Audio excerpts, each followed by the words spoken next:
Salam alaikum, bonjour, bonsoir et bienvenue dans un nouvel épisode de HippoTalk où nous donnons la parole à des voix inspirantes. Aujourd'hui, j'ai le plaisir de recevoir Sagal, une archiviste passionnée, gardienne de l'histoire et du patrimoine de Djibouti. Alors, installez-vous confortablement et c'est parti.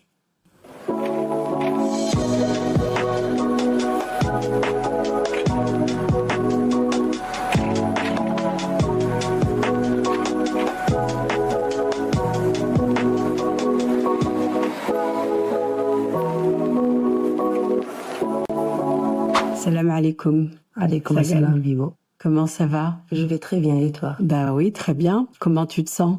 À l'aise. À Merci l'aise de me recevoir ce matin. Je t'en prie. Alors Sagal, pourrais-tu s'il te plaît te présenter à nos auditeurs et auditrices et nous dire qui est Sagal? Avec plaisir. Je m'appelle Sagal Rachid. Je suis djiboutienne. Je suis maman d'une petite fille de 6 ans. Je suis l'aînée de chez moi. J'ai un petit frère et une petite sœur. Je travaille actuellement à la Caisse nationale de sécurité sociale à Djibouti. D'accord. Et peux-tu nous dire un peu comment as-tu découvert ta passion pour les archives? Alors, en fait, ma passion pour les archives, je l'ai découverte environ par hasard, j'allais dire. En 2008, j'étais boursière de la République de Djibouti après mon baccalauréat au lycée d'État de Djibouti. J'ai pu bénéficier d'une bourse en fait du gouvernement pour poursuivre mes études au Maroc, à Rabat, plus précisément. Donc une fois arrivée là-bas, je découvre l'école. C'était une école en sciences de l'information. Je ne sais pas s'il y a eu un quiproquo parce que à Djibouti, j'étais en train de suivre une formation en informatique. D'accord. Voilà, une fois arrivée là-bas, je me rends compte que les sciences de l'information, c'est plus le domaine des archives, de la documentation et des sciences, de la gestion documentaire, on va dire. Au fur et à mesure que je découvrais les cours dans l'école, j'ai fini par aimer le domaine que je découvrais. Et au final, les archives, c'est passionnant et ça a fini par devenir ma vocation. Alors revenons un peu à ton enfance et à tes premiers souvenirs. Quels souvenirs de ta jeunesse t'ont marqué et influencé dans tes choix de métier? En fait, il y a un souvenir qui me revient directement en tête. C'est ma mère, en fait, c'est ma maman. Elle a toujours été du genre à tout garder, à ne rien jeter, les factures, les cahiers, en fait, tout. D'accord. Pour Elle ne jetait rien. Elle ne jetait rien. Quand j'étais jeune, je ne comprenais pas. Je pensais plus qu'elle gardait pour garder. Je voyais pas l'utilité, en fait. Mais maintenant, avec le métier que je fais et avec le recul, mais je sais que c'était une archiviste, en fait, une précurseur, voilà, de l'âme, quoi, en fait, ma mère. Donc, c'est un souvenir qui m'a marqué, d'ailleurs, qui me marque jusqu'à présent. Oui. Parce que toutes les archives qu'elle a gardées, elle les garde d'ailleurs jusqu'à présent. Chez moi, il y a des cahiers qui m'appartiennent du primaire, par exemple. Donc, ça m'arrive de revoir mon écriture de quand j'étais au CI, au CP, les factures de l'école. En fait, c'est un plaisir de se replonger dans les caisses qu'elle a gardées. Donc, c'est le souvenir que j'allais évoquer. D'accord, donc c'est elle en fait qui t'a inspiré. Exactement. Voilà. D'accord. On va parler un peu de ton parcours personnel. Je pense qu'aujourd'hui, tu es une femme divorcée avec un enfant, une petite fille de 6 ans.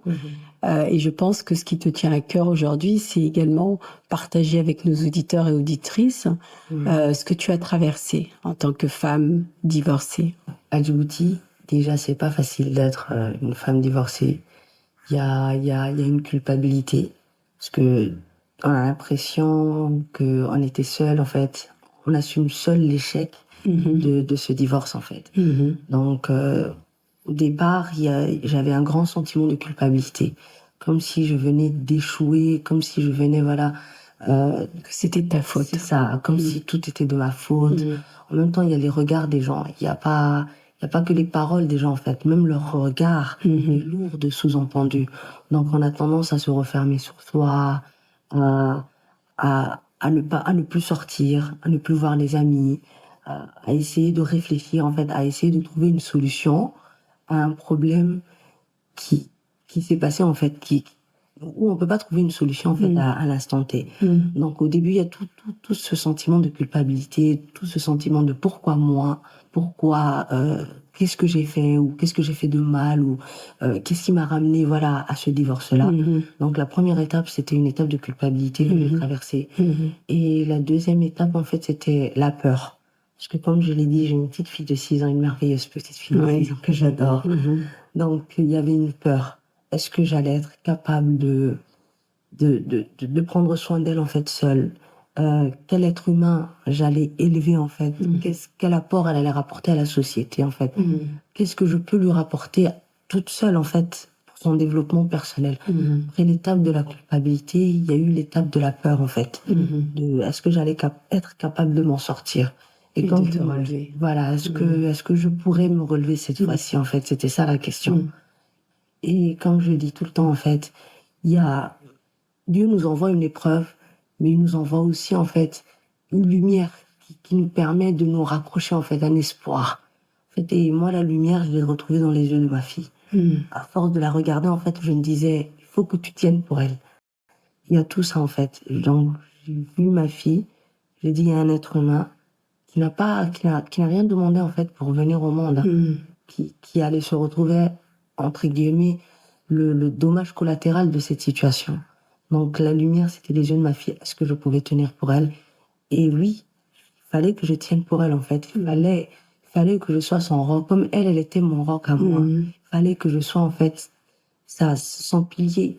Que je sois son monde, en fait. Et je peux dire qu'on s'est sauvés, en fait. C'est elle qui m'a sauvée. Et je dis pas que je l'ai sauvée, mais on a eu une relation, en fait, que je sais pas comment la définir. Et à côté de ma fille, il y avait quand même ma famille. Il y avait ma mère, il y avait mon frère, il y avait ma sœur. On n'est que 4, en fait. Donc, on est une famille très soudée. Pas assez soudée, mais très soudée. D'accord, une famille très unie. Très unie, très soudée. Donc, il y avait mon frère à côté, il y avait ma sœur de l'autre côté, il y avait ma mère qui m'épaulait, et il y avait ma fille qui était là. Donc, tout ça a fait que il a fallu que je me reconstruise.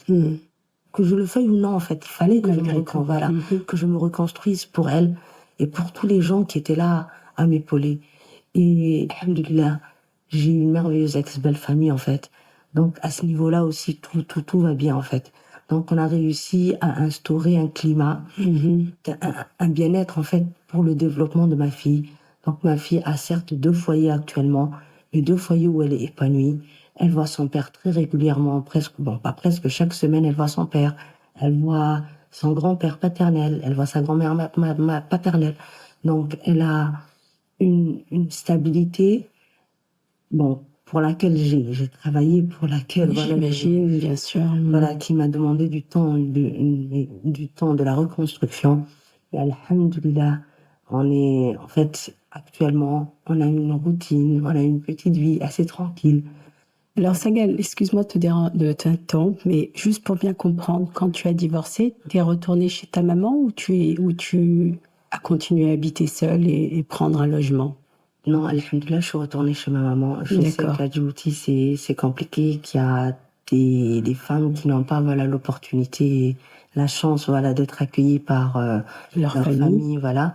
Mais alhamdoulilah, il y avait ma mère qui était là. Aussi, c'est le cas, elles sont aussi accueillies par leur famille, mais des fois, le regard de la famille sur elle, avec son nouveau statut de divorcée par moment ou avec un enfant ou 2, c'est compliqué aussi pour les familles. Oui, en fait, dès le moment où une femme se marie à Djibouti, c'est comme si pas ces problèmes-là, mais qu'elle appartenait, en fait, qu'elle venait de quitter le foyer. Oui. Donc, au divorce, c'est reprendre non seulement la personne qui avait quitté le foyer, mais en plus avec des bouches de plus à nourrir. C'est ça.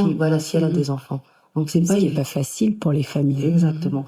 Et entre-temps, et encore plus pour la personne, pour la femme elle-même, parce qu'elle-même, elle doit se sentir doublement coupable de devoir revenir. Comme si c'était un poids. C'est ça. Voilà. Sachant que peut-être ses parents, entre-temps, ont pris de l'âge. Donc, c'est pas évident de se retrouver, à une certaine période de ta vie où on était indépendante, où on avait son propre foyer, parce que chaque femme divorcée, avant qu'elle divorce, elle avait son foyer. Ben oui. Elle était son indépendance. Voilà. Elle était indépendante, elle était responsable. Donc, du jour au lendemain, se retrouver entre guillemets à la case départ. C'est ce que je rappelle, c'est ce que je dis en fait. Tu te retrouves au point de départ, là Tu où tu reviens en étais, arrière. voilà, là où tu étais au jour de ton mariage.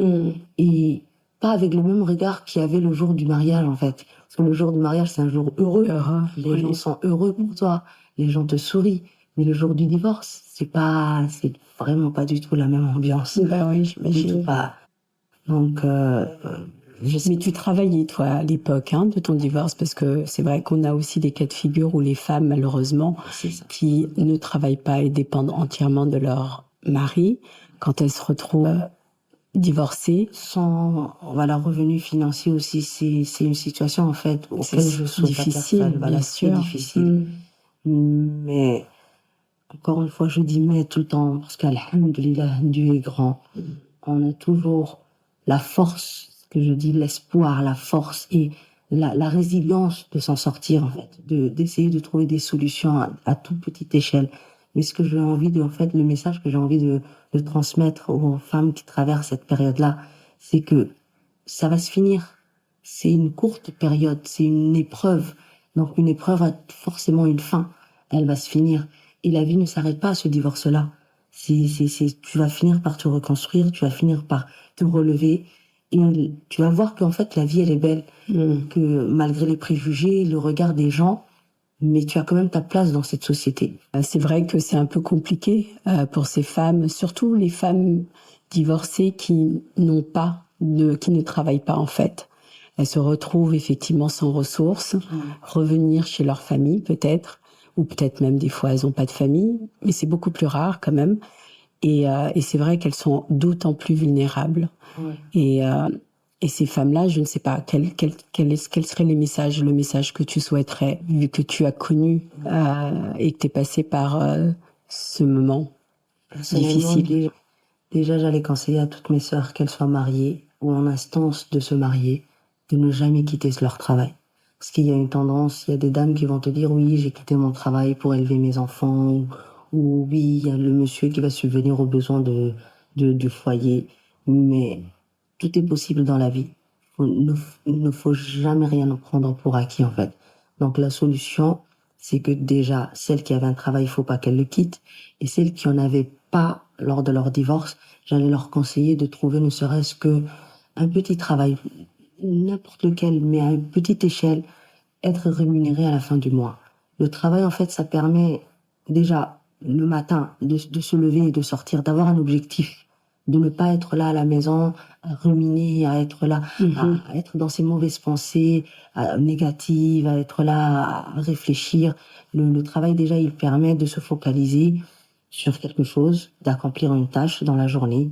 Et c'est gratifiant. À la fin de la journée, on rentre en se disant qu'on a accompli son travail. Et à la fin du mois, il y a la rémunération financière qu'il ne faut pas négliger. Donc, trouver un travail, peu importe lequel, même si c'était pas celui pour lequel elles étaient qualifiées, même si c'est pas celui pour lequel elles avaient des compétences pour, mais trouver un travail, quelque chose qui te permet de te lever le matin, qui te donne un objectif à accomplir dans la journée et qui te donne une rémunération à la fin du mois. Déjà, le regard de la société change sur la dame, sur la femme active qui travaille et qui part le matin au bureau, et sur les femmes au foyer qui restent à la maison et qui sont divorcées en plus.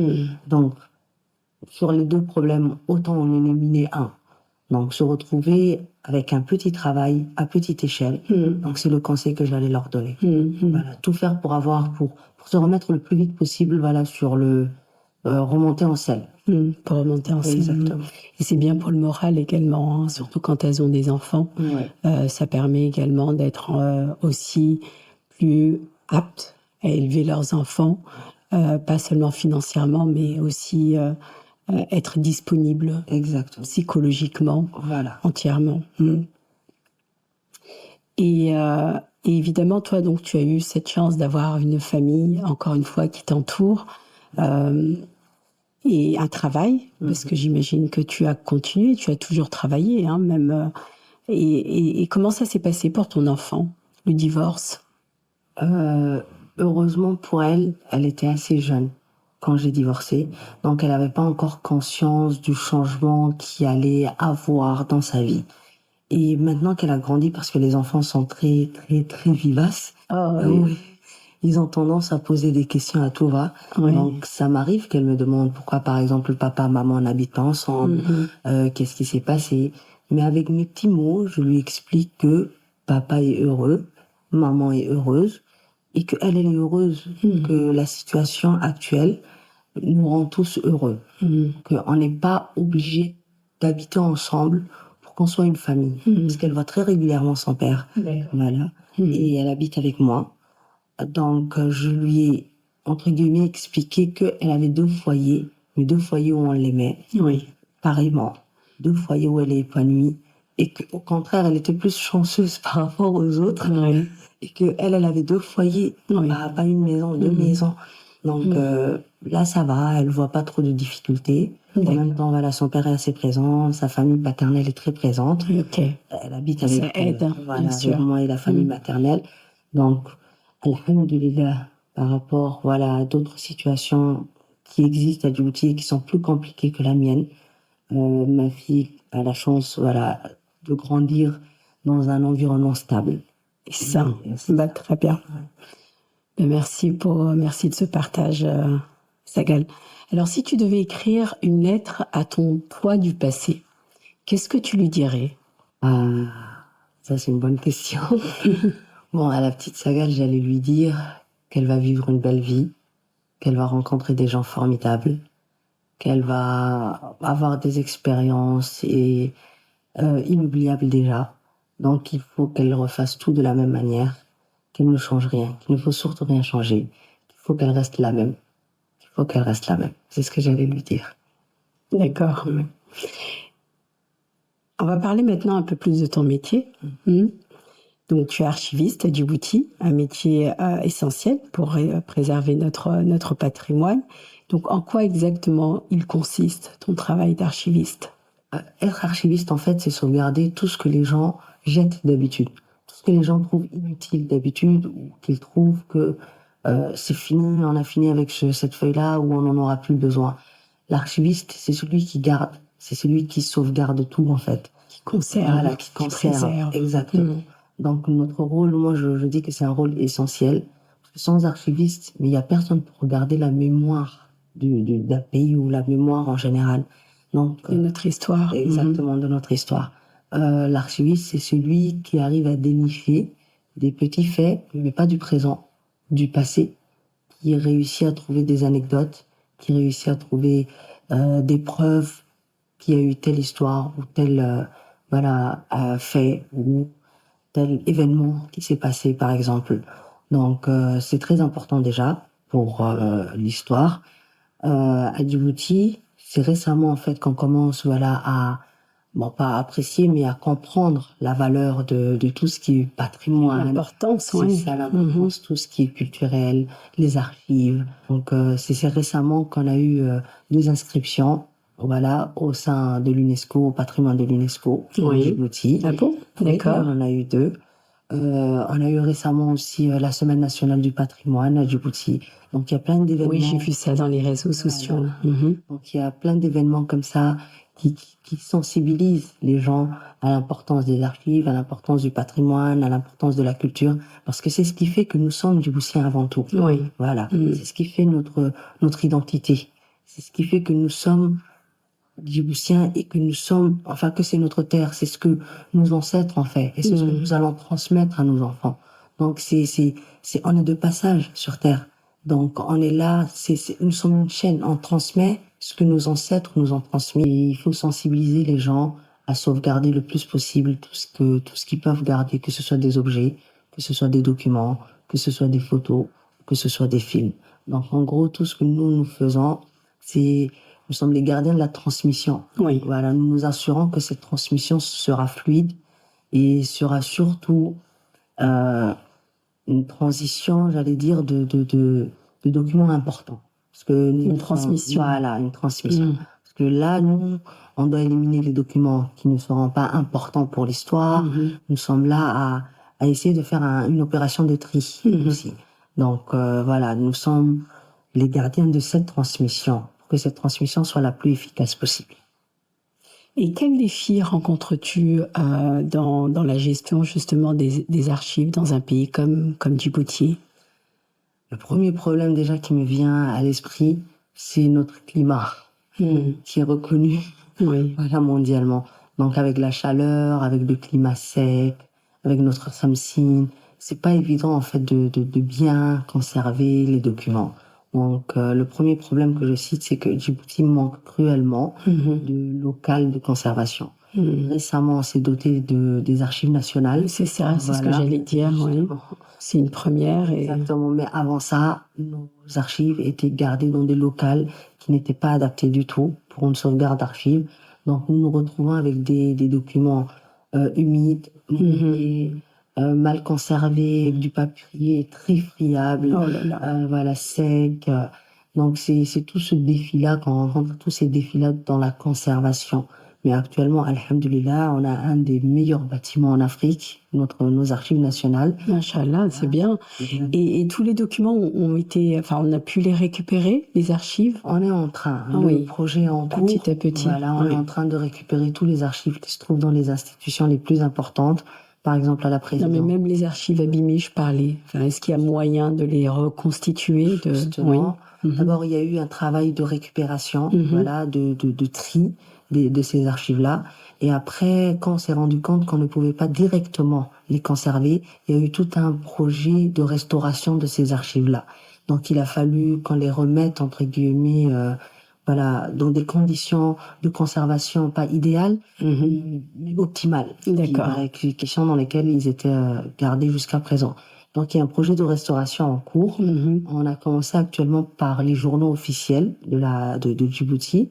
Et au fur et à mesure que nous remarquons qu'il y a des documents qui seront endommagés, des archives endommagées, nous allons les restaurer pour pouvoir par la suite les verser aux archives nationales. D'accord, voilà. D'accord. Oui.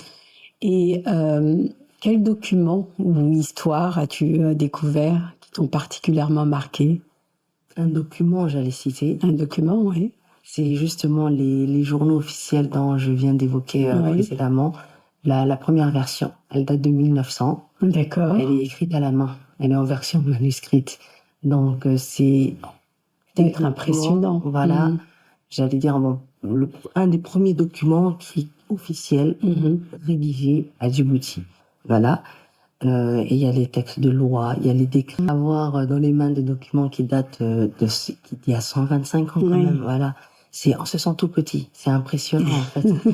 On a le document dans les mains, mais on le tient plus qu'on a tenir un bébé. Je sais pas comment expliquer cette sensation. On se sent c'est très fragile, voilà, t'as envie de le... Exactement. Une feuille, mais on sait que cette feuille-là, elle est centenaire. Oui. Donc, c'est ça que j'adore aussi dans les archives. D'accord. Ouais. Et comment tu sensibilises la nouvelle génération justement à l'importance de préserver son histoire ou notre histoire? En fait, à travers des projets, par exemple, j'avais fait avec des jeunes à Djibouti pour la fête d'indépendance le 27 juin. Oui. On avait fait un circuit de Djibouti en véhicule. On avait retracé en fait tous les lieux emblématiques pour l'indépendance. D'accord. On avait aussi fait le portrait de tous les indépendantistes, de tous les gens qui ont combattu pour l'indépendance. En fait, on voulait sensibiliser ces jeunes-là au fait que notre indépendance ne s'est pas obtenue du jour au lendemain. On l'a pas obtenue, elle n'est pas descendue du ciel en fait. Qu'il y a eu du sang versé, qu'il y a eu des hommes et des femmes. Qu'il y a eu des gens qui se sont battus pour, qu'il y a des hommes qui sont morts pour, qu'il y a des femmes qui ont perdu des enfants dans ce processus d'indépendance, donc qui se sentent qu'ils sentent l'appartenance à ce pays, qu'ils aiment ce pays en fait, qu'ils aiment leur indépendance. Et qui s'approprient leur histoire. Exactement. Qu'ils comprennent que la fête qu'on est en train de fêter, c'est pas juste une petite fête festive, voilà, mais qu'il y a toute une histoire derrière. Exactement. On avait aussi pour la foire de la Chambre de commerce. Oui. Voilà. On avait fait une exposition photo-objet qui retraçait les activités commerciales à Djibouti bien avant l'arrivée des colons. Comme quoi, certes, les colons sont venus, mais qu'avant qu'ils viennent, il y avait toute une activité commerciale à Djibouti. Il y avait des gens qui vendaient des objets, qui avaient des caravanes de sel, qui avaient plein d'activités qu'il y avait avant que eux ils viennent. Il fallait qu'on montre aux Djiboutiens que Djibouti ne s'est pas créé avec l'arrivée des colons, que nous avions une identité, bien avant ça. Donc ça aussi c'était très intéressant, j'avais bien aimé. Donc à travers Et cette foire à la Chambre de commerce, est-ce qu'elle parle aux jeunes? Est-ce qu'elle est accessible aux jeunes? Dans le cadre de la foire, elle était plus axée et dédiée aux commerçants. C'était une foire, c'était la foire de la Chambre de commerce, donc il y avait plus de commerçants. Mais dans les après-midi, il y avait plein de visiteurs qui venaient avec leurs enfants et qui trouvaient l'exposition très intéressante.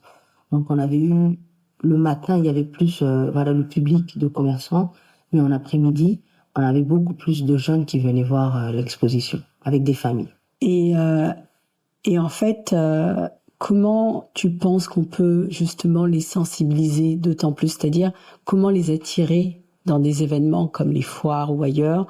Quels outils vous utilisez pour attirer justement la jeunesse à s'intéresser à son histoire? En fait, déjà, ça dépend des parents.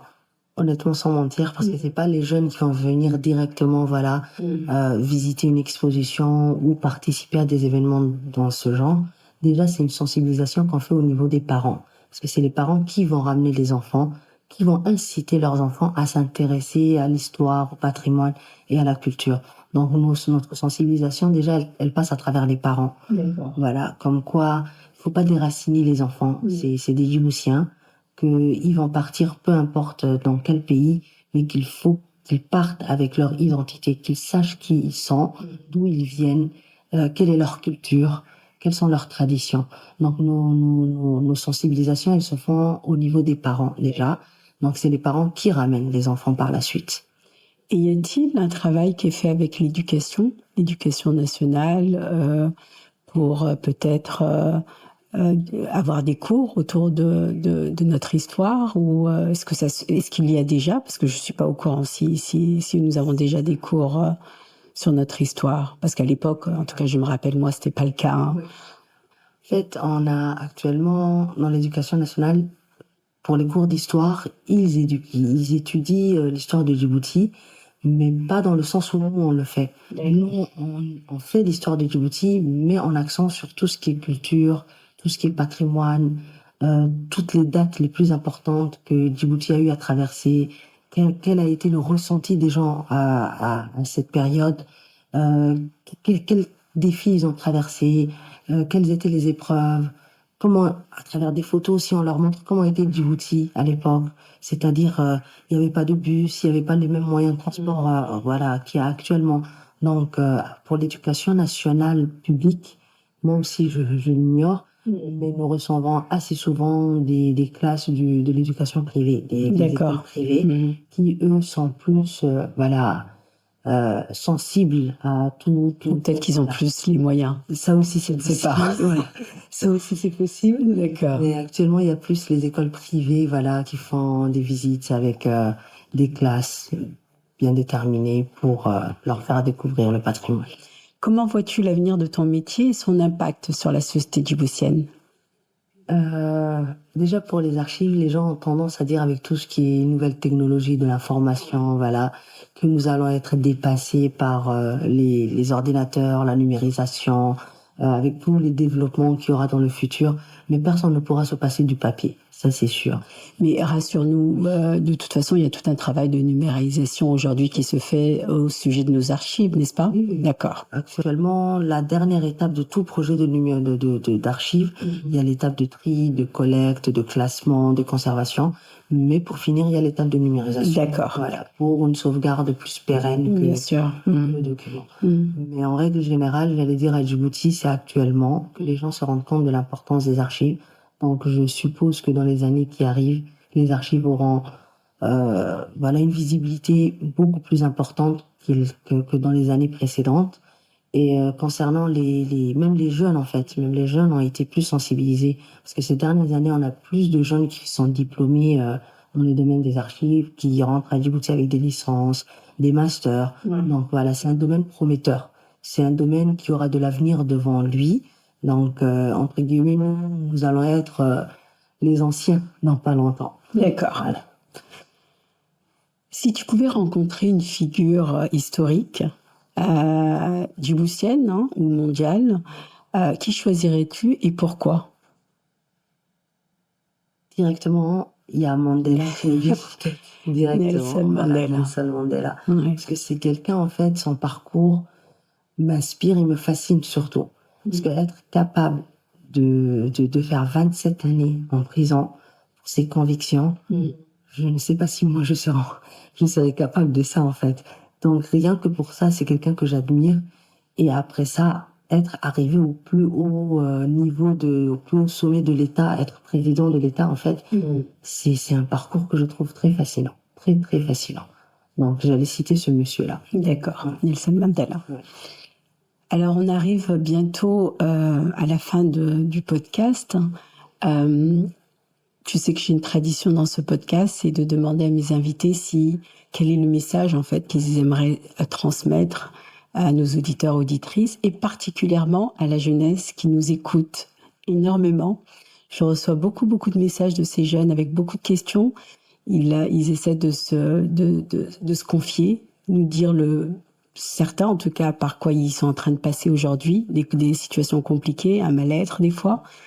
Et c'est vrai que ce podcast a en fait cet objectif, hein, c'est de permettre à ces jeunes d'entendre différentes personnes conter leurs expériences de vie et voir d'après leurs expériences de vie, qu'est-ce qui pourrait les aider en fait à s'en sortir et à les inspirer surtout. Donc, je reviens à ma question. J'ai été un petit peu longue, je suis désolée, mais en fait, quel est le message que tu souhaiterais transmettre? Alors moi, j'aurais 2 messages. Le premier, d'abord, je vais parler à toutes mes sœurs qui traversent actuellement l'épreuve que j'avais traversée dans le passé. Donc à toutes les jeunes filles, jeunes femmes qui sont en train de passer par la même épreuve de divorce, hein, d'accord. Qui sont en train de divorcer ou qui ont divorcé. J'allais leur dire que c'est une épreuve comme n'importe quelle épreuve, que la vie elle est belle, que ça va se finir, qu'il ne faut pas perdre espoir. Et surtout aux mères, celles qui ont des enfants à charge, qu'il faut tenir pour leur enfant. Qu'il faut tenir pour leur enfant et que toute vie est semée d'embûches en fait. Tout chemin est semé d'embûches. C'est une épreuve qu'elles vont tomber, qu'elles vont finir par se relever. Et mon deuxième message, c'est pour toute la jeunesse à Djibouti. Il y a plein de jeunes, comme tu l'as dit, qui sont motivés, qui veulent travailler, qui ont peut-être des compétences ou qui ont les qualifications, qui ont les diplômes. Et qui ont beaucoup d'espoir. Voilà, qui ont beaucoup d'espoir et qui actuellement sont déçus parce que le marché du travail n'est pas comme ils pensaient ou voilà, qui n'ont pas eu un travail assez rapidement comme eux, ils l'espéraient après leurs études. J'allais leur dire que, encore une fois, faut pas attendre que ça vienne à vous, que ça vienne vers vous. Que si vous pouvez faire quelque chose à votre niveau, autant le faire. S'il y a une personne qui a une idée, s'il y a un jeune qui a une idée qui va apporter une plus-value à Djibouti, mais qui n'hésite pas, qui ne se disent pas j'attends un boulot rémunéré, on va venir m'embaucher. En fait, il y a beaucoup de jeunes aussi, Sagal, qui font tout, hein, tout bien, c'est-à-dire ils se lèvent tous les matins, ils vont essayer de chercher du travail, ils déposent leur CV partout, ils essaient de trouver même des idées pour essayer d'entreprendre. Pour ça, il faut des moyens de temps en temps et des fois, ils trouvent pas les moyens non plus.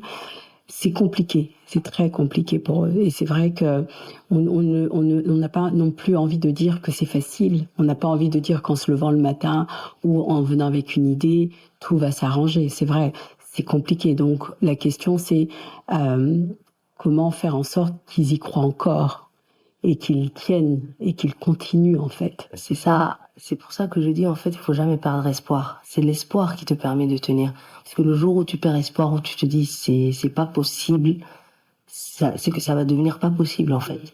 Tout est une question de volonté et d'espoir. Parce que à Djibouti, c'est une question de temps. C'est ce que j'ai dit, une question de temps. Il y a des gens qui vont avoir du mal à trouver, mais le jour où, alhamdoulilah, c'est leur heure, entre guillemets, mais ils vont le trouver. Donc ne pas perdre espoir, ne pas perdre espoir, ne pas se reposer à la maison, ne pas dire j'ai essayé, j'ai fait tout ce qui est en mon pouvoir et ça n'a pas marché. Donc non, toujours essayer, toujours essayer, toujours essayer. Donc ne pas perdre espoir, c'est ce que j'allais leur dire. Ouais. Merci pour ces messages. Comment tu te sens par rapport au début de l'émission, de l'épisode, du podcast? Toujours à l'aise. Toujours, hein? Oui, toujours à D'accord, l'aise. c'est très bien. Alors Sagal, y a-t-il une chanson qui représente ton parcours ou qui te définit? Et si tu as une chanson en tête, laquelle serait-elle? Donc là, il y a une chanson qui me vient en tête, c'est la chanson de Sia, Unstoppable, inarrêtable. C'est-à-dire que quand on a une idée, il faut foncer. Qu'il ne faut pas s'arrêter au premier échec, au premier problème, à la première difficulté, au premier obstacle. Il faut foncer, il faut aller au bout de ses objectifs, au bout de ses rêves. C'est ce que je dis, qu'il ne faut pas perdre espoir, qu'il ne faut pas se dire à un moment, ça s'arrête. Donc cette chanson, elle transmet tout ça. Merci beaucoup Sagal. Merci infiniment pour cet échange, encore une fois sincère et touchant. Et je te souhaite beaucoup de courage pour ton avenir et beaucoup de succès évidemment dans ton métier de préservation de notre histoire. Et merci pour cela d'ailleurs. Ouais, je te remercie. C'était un bon épisode. Je me suis sentie à l'aise. Je te remercie de m'avoir invitée. Et le plaisir est partagé, vraiment. Merci. Et voilà que se termine cet épisode de Hippotalk. J'espère que vous aurez apprécié le moment que j'ai partagé avec Sagal. Un moment touchant, inspirant et évidemment un métier très important qui, j'espère, a permis à beaucoup de jeunes de comprendre quel est le métier, ce que le métier d'archiviste est.